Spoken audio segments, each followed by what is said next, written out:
Existen diversos paralelismos entre la cocina y la ciencia. Algunos de ellos se relacionan con las técnicas y tecnologías involucradas, tanto en el ámbito cotidiano como en el profesional. El doctor Diego Golombek, doctor en biología de la Universidad de Buenos Aires y director del laboratorio de cronobiología en la Universidad Nacional de Quilmes e investigador principal del CONICET, nos hablará sobre el siguiente tema. El arte culinario. Cocinar para los científicos. O bien, cómo utilizar la cocina como una excusa para hablar de ciencia, que es una de las cosas que hacemos quienes hablamos de ciencia. Buscamos excusas para tratar de convencer a la gente de que la ciencia es algo interesante. No es solamente cosa de gente que está con guardapolvo, moscas en la cabeza, todo el tiempo roñosos y abren la boca y salen fórmulas. Pero ¿por qué necesitamos excusas? ¿Por qué no podemos hablar con los amigos en el bar de la ciencia, con nuestra familia, de las cosas que hacemos en el laboratorio? ¿Qué es lo que pasa que produce que haya dos bandos? ¿Y por qué hay dos bandos? ¿Quiénes son esos dos bandos? ¿Y cómo la cocina en definitiva nos va a ayudar a juntar esos dos bandos? Esto, por supuesto, es Bodas de Sangre de García Lorca, dos bandos, tú con el tuyo, yo con el mío. ¿Sí? Científicos de un lado, resto del mundo del otro. Y hay un montón de ejemplos de estos dos bandos. Un montón de ejemplos en los cuales realmente parece que estamos en otro mundo, los que hacemos ciencia, y parece que hablamos del otro mundo.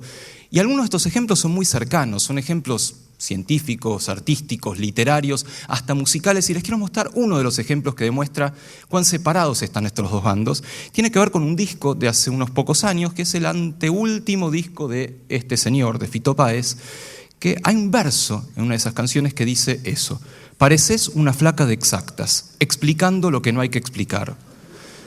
Traducción al criollo de esta frase: pareces una estudiante de ciencias que viene a romper las bolas.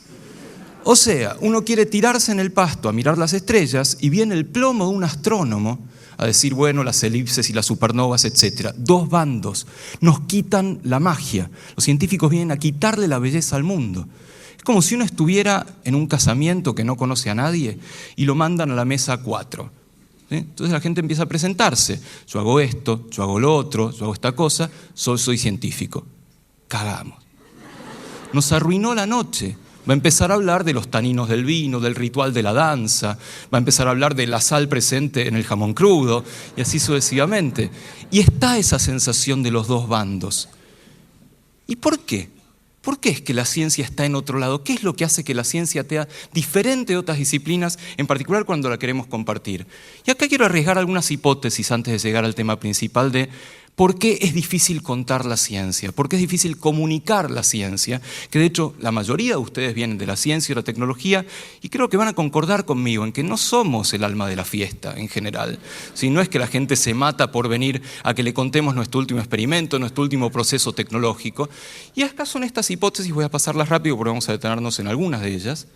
Primera hipótesis: es difícil contar la ciencia porque la ciencia cambia todo el tiempo. Y esto no ocurre con otras disciplinas.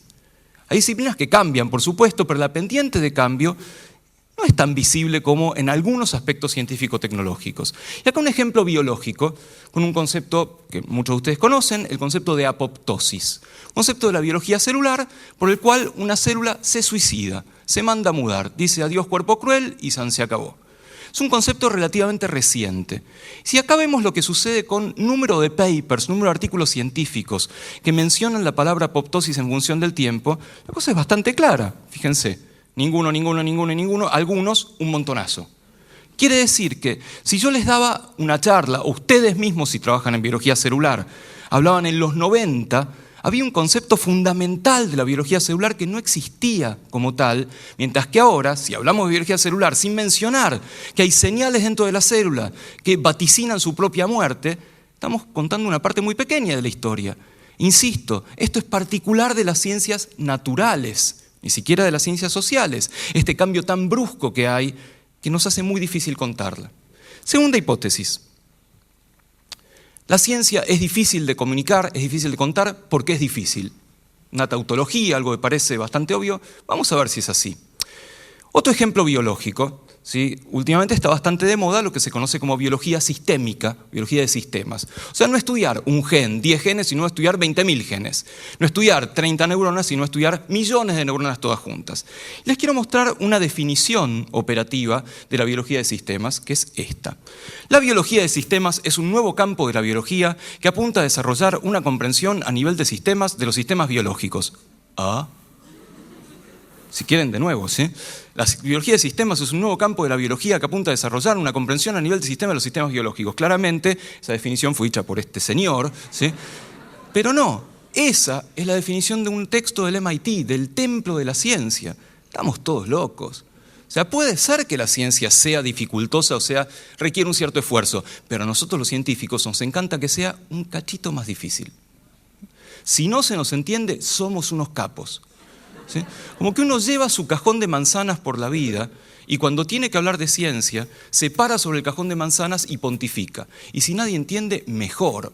Primero porque no nos van a cuestionar, básicamente, pero además porque nos da una cierta aura de que lo difícil está bien, y no es cierto. Una cosa es que la ciencia tenga un lenguaje elegante, conciso, matemático en general.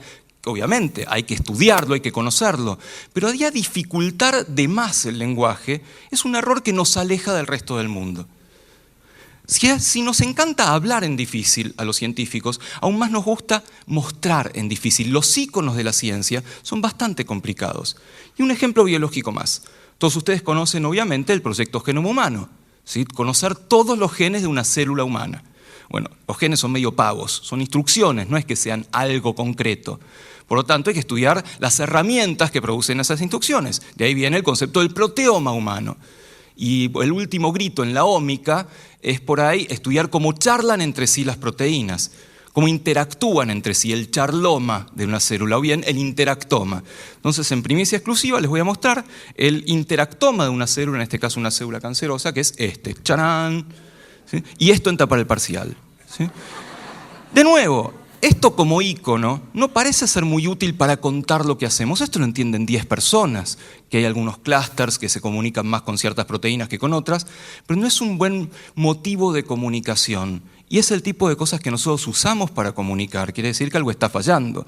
Con esto de que lo entienden 10 personas, hay una anécdota de un tipo llamado Sherrington, Arthur Sherrington, un muy famoso astrónomo, que en cierta forma demostró experimentalmente la teoría de la relatividad cuando midió cómo se curvaba, en términos figurados, y si hay físicos en la sala disculpen, cómo se curvaba la luz del sol durante un eclipse.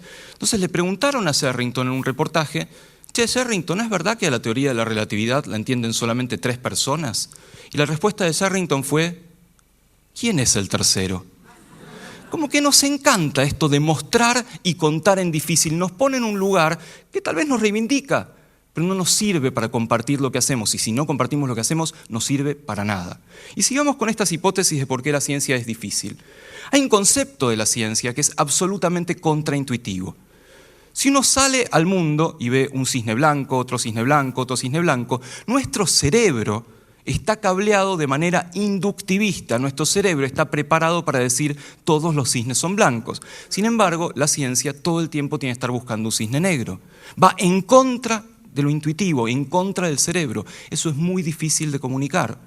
Eso lo estudiamos, lo hacemos en el laboratorio y nos cuesta años poder desarrollar una hipótesis nula, una hipótesis alternativa, tratar de ir en contra de lo que estamos viendo.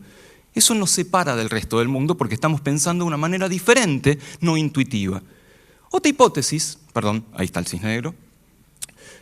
Otra hipótesis tiene que ver con lo que le llega al público de la ciencia, que en general no es la ciencia, sino son las noticias de la ciencia.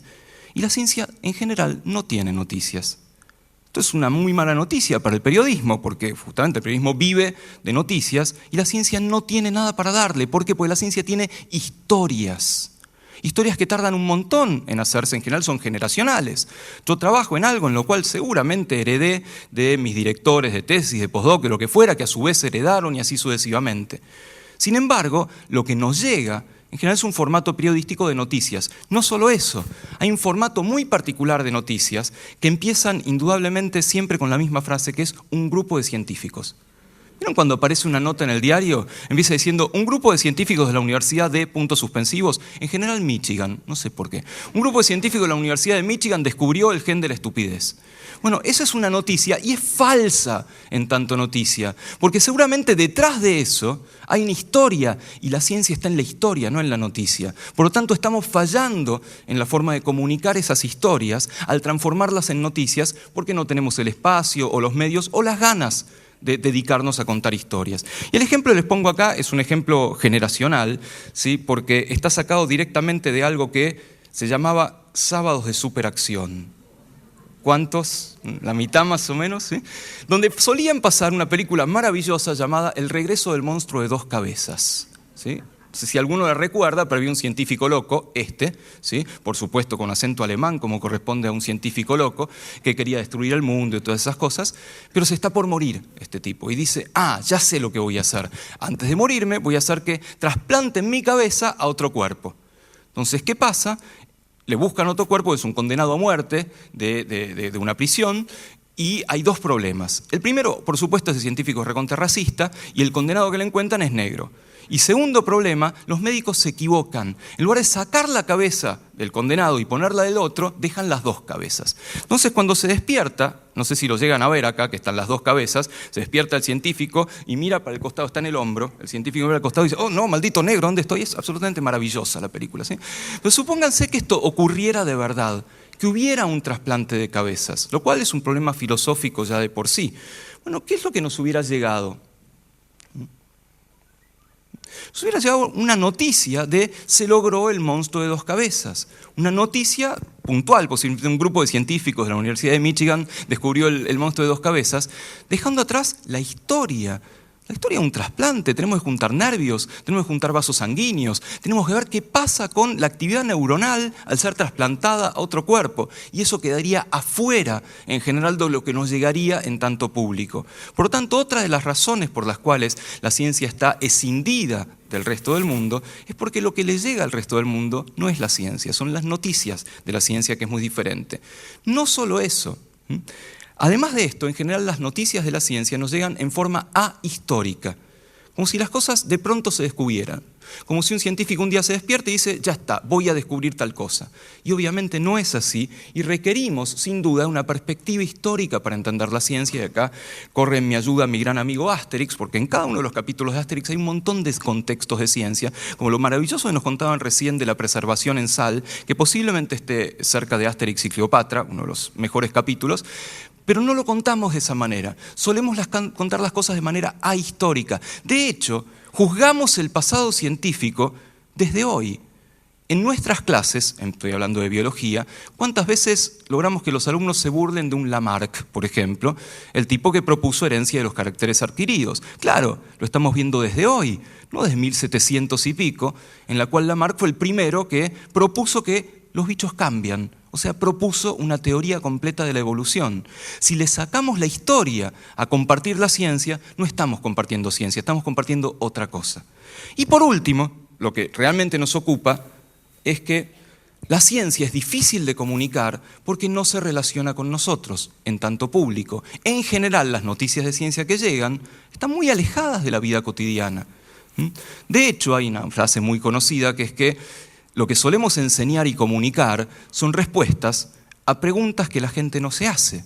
Lo que enseñamos en la clase de ciencia son respuestas a preguntas que los pibes no se hacen. Y acá permítanme hacer una pequeña prueba con todos ustedes. ¿Cuántos de ustedes no pudieron dormir durante semanas hasta que no se descubrió el bosón de Higgs? Y cuando se descubrió, ¿se fueron a emborrachar al bar de enfrente? Porque por fin, ahora sí soy una persona plena. Y no. Sí, es maravilloso, por supuesto, pero no lo sentimos relacionado con nosotros. Y de hecho hay un montón, enormísimo montón, de fenómenos que acercan la ciencia a la vida cotidiana. Uno puede hablar de la ciencia que tiene que ver con el bostezo, con la sonrisa, la ciencia que tiene que ver con cantar en el baño, la ciencia que tiene que ver con un montón de aspectos de nuestra casa, del jardín, que tiene que ver con el deporte y así sucesivamente. Y por supuesto, uno puede hablar de la ciencia en la cocina, que es lo que nos ocupa justamente ahora. ¿Y de qué habla uno cuando habla de la ciencia en la cocina? Sobre todo, habla de ciencia. Puede meterle aspectos culinarios, Pero acá es una excusa para hablar de ciencia, porque la cocina es un laboratorio. Sin duda que uno está haciendo fenómenos químicos, fenómenos físicos, fenómenos biológicos, dependiendo de qué sean los recursos con los que uno cuente, y uno no los deja pasar en general. Cuando uno se hace un té y le pone un chorrito de jugo de limón y ve que el té se aclara muchísimo, dice, y se aclaró. Si uno levanta ese dato y pregunta, ¿y por qué se aclaró? ¿Y si le pones un chorrito de agua se aclara lo mismo? No. Ah, entonces no es simplemente que lo estás diluyendo, estás haciendo algún tipo de reacción química. Pará, si con el jugo de limón se está aclarando, ¿qué pasa si le pones un poco de bicarbonato de sodio? Bueno, va a estar intomable, empecemos por ahí. Pero aún así, seguramente ocurra lo contrario, o sea, se oscurezca. Ah, está pasando algo con el té entonces. Y así tenemos cualquier cantidad de recursos dentro de la cocina que son la excusa perfecta para hablar de ciencia, y ciencia que nos interesa, porque finalmente, ¿qué nos puede interesar más que lo que ocurre en la comida? Esto tiene su historia también, por supuesto, hay muchos antecedentes, posiblemente el principal es un gran fisiólogo, gastrónomo, científico, contrarrevolucionario, llamado Antoine Briard-Savarin, que publicó alrededor de la época de la Revolución Francesa un libro maravilloso denominado Fisiología del gusto. Un tratado de artes culinarias. Después tuvo que exiliarse justamente por estar en contra de la revolución y murió poco después. Pero este libro es una joya que es un pionero de hablar de la ciencia de la cocina, particularmente de fenómenos sensoriales. No se limita a fenómenos sensoriales, también habla de química y de física, pero munido de una cantidad de recetas, de recursos culinarios, él habla de ¿quién es el que le parece rica o fea o más gustosa o menos sabrosa una comida? ¿Dónde está ese sabor? Y comienza a hablar del cerebro, porque obviamente este es un tema de las neurociencias, estamos hablando de fisiología sensorial. En particular decíamos que de fisiología sensorial no limitada al gusto. Esto para ustedes es obviamente común, para el público no. Que la comida no es solamente gusto, sino sobre todo olfato, dado que por la vía retronasal hay, dependiendo del caso, un porcentaje muy importante de lo que interpretamos como sabor o flavor en términos un poquito más técnicos. Y esto nos da por una cantidad de experimentos enormes. Y cuando digo experimentos, no estoy hablando de una ultracentrífuga o un microscopio de 2 fotones, de cosas que realmente podemos hacer en un aula, en el bar, en nuestra casa, donde querramos, y son infalibles. Algo tan sencillo como ponerse a contar papilas gustativas. Eso para la gente es una sorpresa, que se pueden ver las papilas gustativas a simple vista o con una lupa. Uno puede pedirle a la gente de frente a un espejo, saque la lengua, si quieren se lo pintan con un poquito de colorante para tortas o lo que fuera, y con una lupa pueden contar la densidad de papilas gustativas. ¿Sí? Y acá es importante el concepto de densidad, no importa la cantidad total, sino la cantidad por unidad de superficie. Y, por ejemplo, y acá hay un arte olvidado, cómo determinar la superficie igual, uno podría usar, por ejemplo, un ojalillo. ¿Sí? Entonces, al utilizar un ojalillo, que es una especie en extinción, lamentablemente, uno puede tener una superficie igual para distintas lenguas y contar con el dedo, 1, 2, 3, 4, 5, 20 papilas, 30 papilas, lo de fuera, y con eso, ¿qué? Correlacionarlo con experimentos de fisiología sensorial. Por ejemplo, hacer un experimento de umbral sensorial frente a determinado gusto. Y hacer una dilución seriada de algo salado, de algo amargo o lo que fuera, y correlacionar el mínimo umbral de detección de ese gusto con la densidad de papilas. Es un mundo, es un descubrimiento para el público eso. Ah, entonces la gente gusta diferente y eso depende, entre otras cosas, de las papilas. ¡Wow! Uno también puede desmitificar el famoso dibujito que suele estar en todos los textos de la lengua dividida en sabores. ¿Vieron? La punta para esto, eso es mentira, claramente. ¿Sí? Hay una cierta tendencia, pero finalmente no es cierto, toda la lengua es igualmente, muy parecidamente sensible a los distintos sabores. Y esto uno cómo lo demuestra, con hisopos y gustos prototípicos, con agua tónica, con algo salado, con algo dulce, etc. Un hisopo y tocar. Y la gente va a decir, ¿cómo no era que la punta era dulce o que la punta era salada? No, no era. Y ese momento de descubrimiento es cuando pasa ciencia. Y no hay nada más maravilloso que pueda pasar ciencia. A nosotros nos pasa, no todos los días, nos pasa de vez en cuando en el laboratorio, en las fábricas, en los institutos. Bueno, ¿por qué guardárnoslo nosotros y no compartir ese momento de que pase ciencia? Decíamos esto de la vía retronasal, y hay cualquier cantidad de experimentos que se pueden hacer, incluyendo jugar a 9 semanas y media. Muy sencillo, hay que conseguir a Kim Basinger y pedirle se tape los ojos, ¿sí? Y dar determinados sabores prototípicos con la nariz tapada o destapada. Eso, tan pavo, tan sencillo, es un mundo de descubrimiento. Y cuando alguien no puede determinar cuál es el gusto, porque tiene la nariz tapada, está haciendo ciencia. Está haciendo un descubrimiento personal que no se la va a ir con nada. Y después, por supuesto, lo va a repetir, va a hacerlo en cuanta fiesta pueda hacerlo, en cuanto cumpleaños pueda haber, y hasta es un elemento de levante bastante interesante que no hay que dejar desdeñado, ¿sí? Sobre todo si está Kim Basinger de por medio.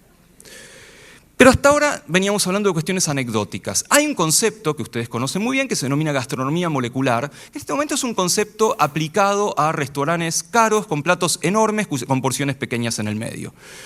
Pero en realidad nació como un concepto científico, nació a instancias de científicos interesados en el tema y hasta tiene una fecha de comienzo que ocurrió un taller en un lugar que se llama Erice, en Sicilia, en 1992, un lugar bellísimo en la cima de un monte en Sicilia, que es una ciudad medieval que incluye un instituto de física que se denomina Instituto Ettore Majorana, que organiza talleres y seminarios de distintos temas. Y en ese momento se organizó este taller que juntó sobre todo a científicos y algún que otro cocinero colado. Los organizadores principales, y estos nombres son importantes para la disciplina, son Nicholas Curti, que es este señor nacionalizado inglés, un físico, Harold McGee, de background de bioquímica norteamericano, y Hervé Tisse, que es un físico-químico francés. Curti murió hace ya varios años. Harold McGee es autor de varios de los libros principales de esta disciplina, y Hervé Tisse es una de las estrellas, por ahí es el que más conocido es para el gran público porque da un montón de charlas, ha hecho documentales, participa también en actividades en restaurantes, pero la verdad estos tres tipos crearon esta cosa por diversión, porque se querían juntar, hablar de lo que les gustaba, que era ciencia y cocina, y lograron crear una especie de disciplina nueva que ha ido creciendo muchísimo. Se han colado los cocineros en todo esto, algunos de los cuales son más conocidos que otros. Algunos de los más respetables en el rubro son este señor llamado Heston Blumenthal, que tiene un restaurante llamado The Fat Duck en Inglaterra, un restaurante de estrellas Michelin, realmente muy conocido. El más conocido posiblemente en nuestro medio es Ferran Adrià, el creador del restaurante El Bulli en Barcelona, ahora cerrado, ahora solamente abierto como taller de creación, y que la verdad le ha ido bárbaro el tipo, ahora da charlas de autoayuda, ¿sí? Básicamente ha hecho toda una carrera Ferran Adrià a partir de la gastronomía, y uno de los franceses más importantes, Pierre Gagné, que tiene un restaurante también en la zona de Provence, que aplica con comida de verdad, digamos, con elementos del campo cercano, aplica algunos principios de gastronomía molecular. Entonces se han colado los cocineros y con el tiempo también aparecieron libros, algunos de los cuales han sido muy importantes. Yo les había mencionado a este señor Harold McGee. Esta es un poco la Biblia de hablar de ciencia y cocina. Es un libro muy gordo que ya ha tenido varias ediciones, que se llama tiene una traducción en España que creo le pusieron La cocina y los alimentos. ¿Sí? Esto realmente, si uno tiene que buscar una bibliografía adecuada de este tema, yo comenzaría por el libro de Harold McGee, pero hay muchos otros, incluyendo libros de química.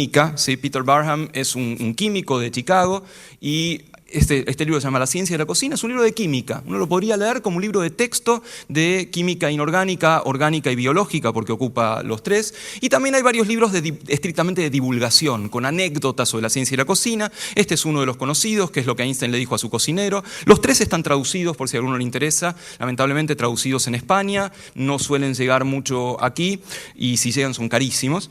Tenemos en nuestro medio también algunos libros, y acá un poquitito de las cosas que estamos haciendo. Hemos publicado varios libros que tienen que ver con este tema, con la enorme sorpresa de que la gente los lee. ¿Sí? No son libros que el típico libro de divulgación científica, como por ejemplo La breve historia del tiempo de Stephen Hawking, que es el típico libro que uno lleva bajo el brazo, así, con la tapa para afuera. Miren lo que leo, miren lo que leo. Estos, por algún motivo que todavía no terminamos de entender, si realmente se leen, se comparten, se comentan, nos llega un montón de información al respecto. Tenemos tanto libros de divulgación como estos, como libros un poquito más sesudos, por así decirlo, como los libros de Mariana Kopman, que es una gran experta en higiene y seguridad de los alimentos, que ha escrito estos 2 tomos de gastronomía molecular.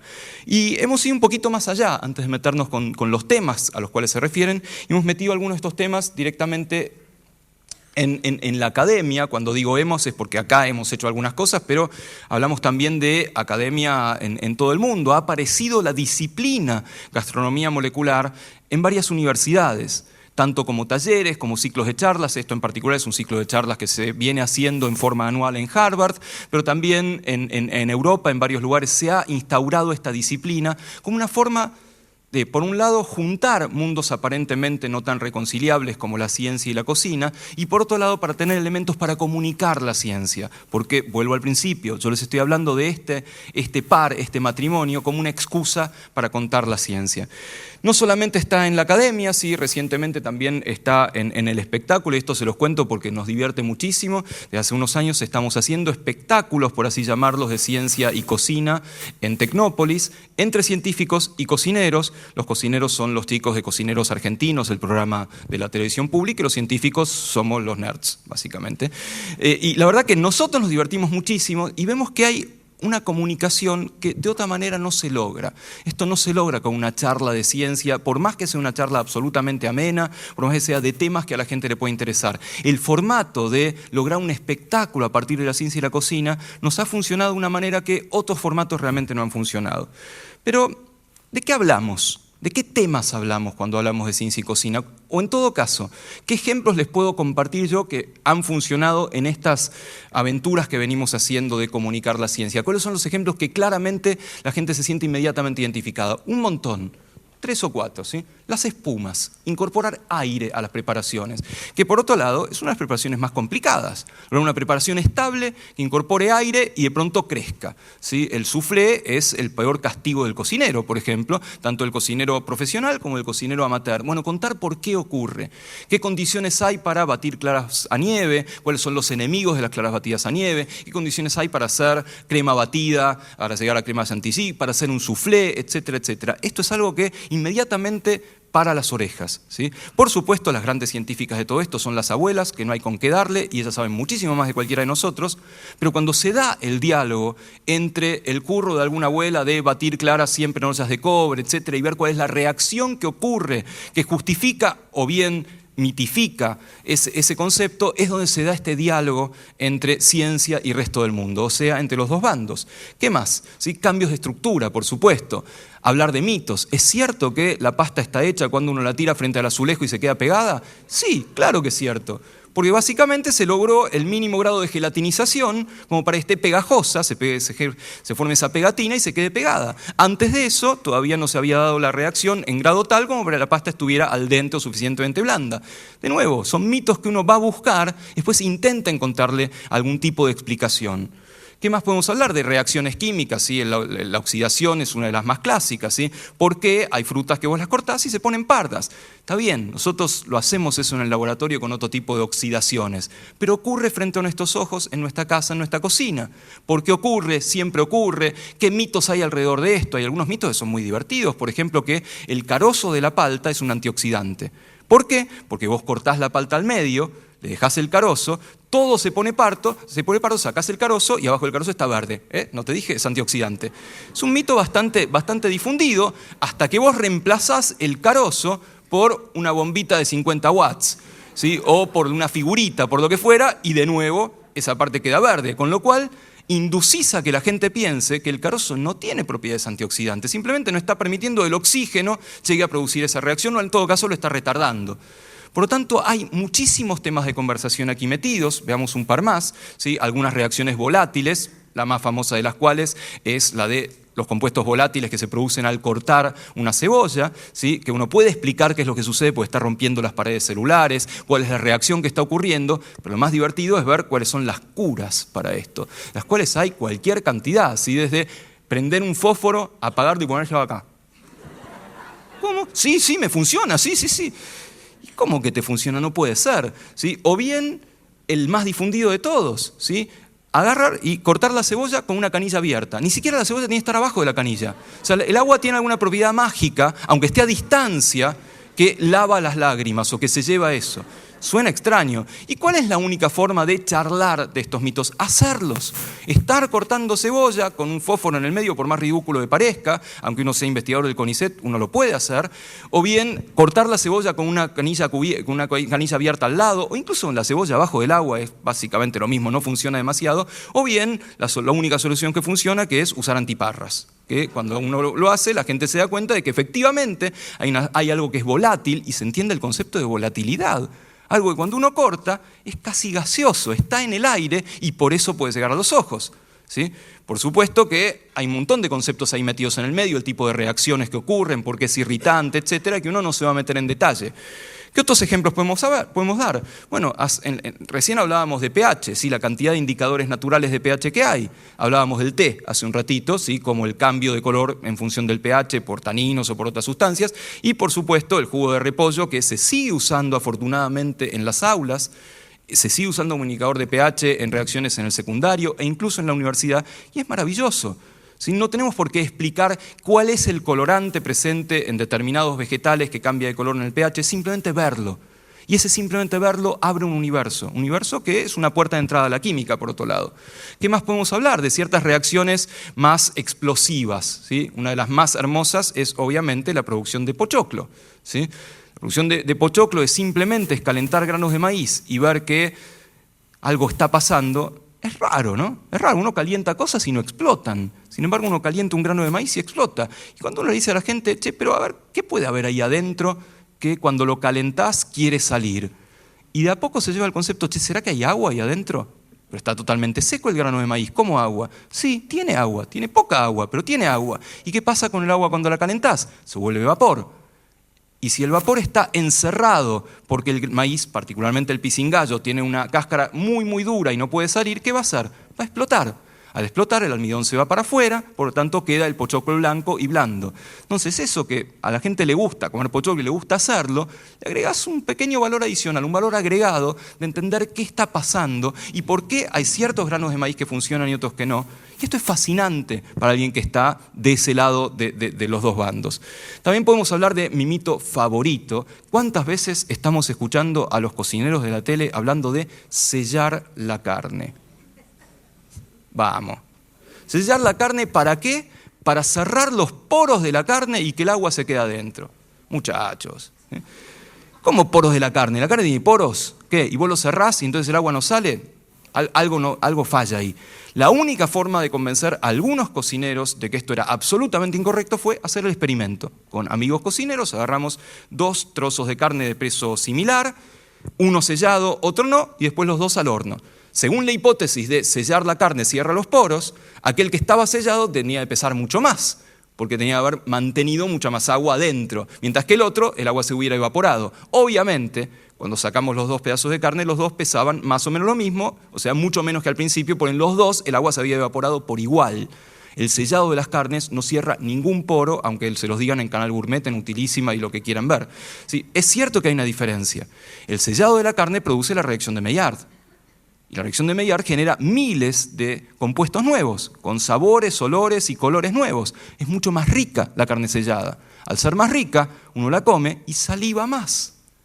Si saliva más, porque el cerebro dice esto está rico, hay que mandar saliva, básicamente nos va a parecer más húmeda. Va a parecernos como que realmente mantuvo más agua. Pero es un mito de los más difundidos que vale la pena también conversarlo con nuestro público y con nuestros cocineros amigos. Hace un ratito se hablaba de la mayonesa. El tema de las emulsiones es infinito como ejemplo de lo que está ocurriendo ahí. Porque la mayonesa es imposible. Esa es, de acuerdo a la química, la mayonesa es mezclar agua y aceite. ¿Sí? Y no podemos mezclar agua y aceite. El agua que está en la yema, el agua del jugo de limón y el aceite uno va agregando. Y de pronto se hace algo que parece una mezcla. Bueno, hay un montón de cosas para hablar, comenzando por tratar de mezclar agua y aceite y ver que se separan por densidad, etcétera, y ver que algo tiene que haber, algún elemento extraño y misterioso tiene que haber en la mayonesa, que si al menos no los mezcle el agua y el aceite, logra que se junten, que se revuelvan. Bueno, entonces uno ahí llega al concepto de emulsión, de emulsificante, de lecitina, si tiene ganas de meter nombres un poquitito más complicados. Y esto es fascinante, entender que la mayonesa es imposible a menos que existan emulsificantes. Y si no hay emulsificantes, estamos hablando de una vinagreta y no de una mayonesa. También hay ejemplos que son un poquitito más divertidos, que no tienen tanto que ver con la cocina, que es, por ejemplo, las leyes de Murphy. ¿Sí? La ley que dice que siempre se cae una tostada, cae dulce para abajo, que es estrictamente cierta. Si uno hace el experimento, la probabilidad debería ser del 50%. La mitad de las veces debiera caer dulce para abajo, la mitad dulce para arriba, y la mayoría de las veces cae dulce para abajo. ¿Cómo puede ser esto? ¿Habrá alguna explicación o es simplemente la ley de Murphy es cierta y todo nos sale mal? Bueno, uno tendría que hacer entonces por ahí una grabación en cámara lenta de la dinámica de una tostada cayendo, y lo que va a ver es que con la altura normal de nuestras mesas, que es más bajo que esto, ¿sí? Una mesa normal está más o menos por acá, cuando pasa el centro de masa de la tostada hacia afuera de la mesa y no le queda otra de caerse, la altura en general le da para que dé media vuelta en el aire. Por lo tanto, que caiga dulce para abajo. Pero esto inmediatamente nos lleva a ciencia aplicada. Podemos hacer una solución con esto. ¿Cuál es? Comer en mesas el doble de alto.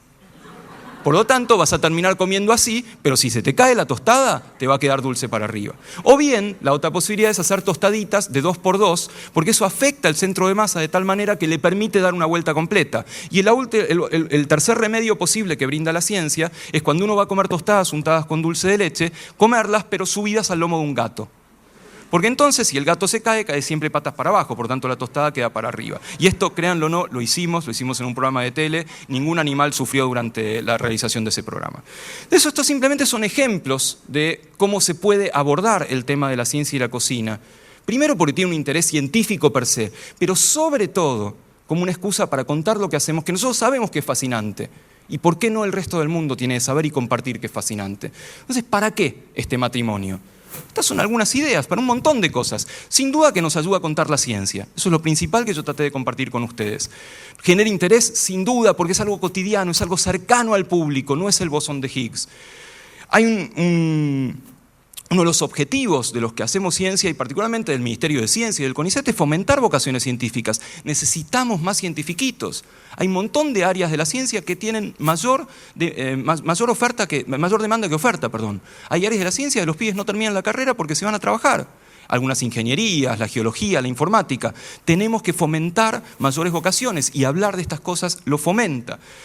Por supuesto, es ciencia aplicada. ¿Sí? Si ahora, me parece que Santiago se fue, pero nosotros en los informes de CONICET, al final tenemos que poner siempre el verso de para qué sirve lo que hacemos.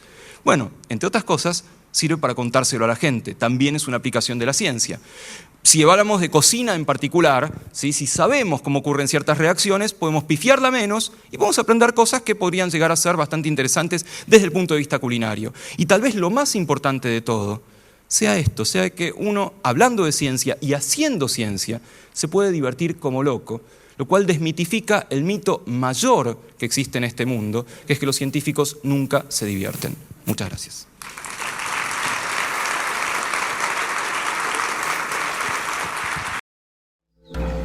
Por favor, durante el siguiente show les pedimos que no saquen fotos ni prendan ningún aparato que emita luz.